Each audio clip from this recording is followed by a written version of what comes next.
আমার প্রাণপ্রিয় নেতা শহীদ প্রেসিডেন্ট জিয়াউর রহমান বাংলাদেশ যখন ৭৪-এর দুর্ভিক্ষে মানুষ অনাহারে মারা যাচ্ছিল, দুর্ভিক্ষের পরেই আমার প্রাণপ্রিয় নেতা বাংলাদেশের রাষ্ট্র ক্ষমতায় আসেন। তখন বাংলাদেশ তলাবিহীন জুড়ে ছিল। মানুষকে বাঁচানোর জন্য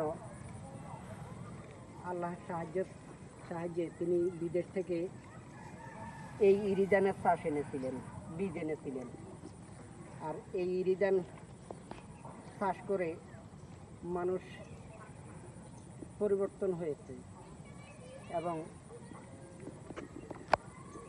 মানুষ দুবেলা দুমুঠো খাবার পেয়েছে। এতে আল্লাহ সাহায্য করেছিলেন এবং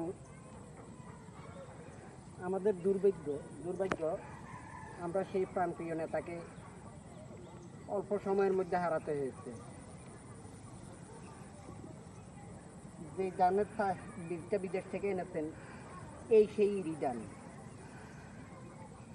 মাশাআল্লাহ, কত সুন্দর!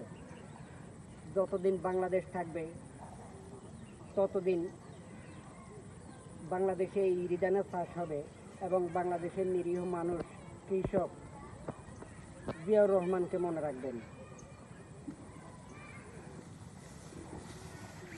আমরা যতদিন বেঁচে থাকবো ইনশাআল্লাহ ইরিদানের চাষ করে যাব এবং ইরিদান থেকে আমরা ফসল পাবো।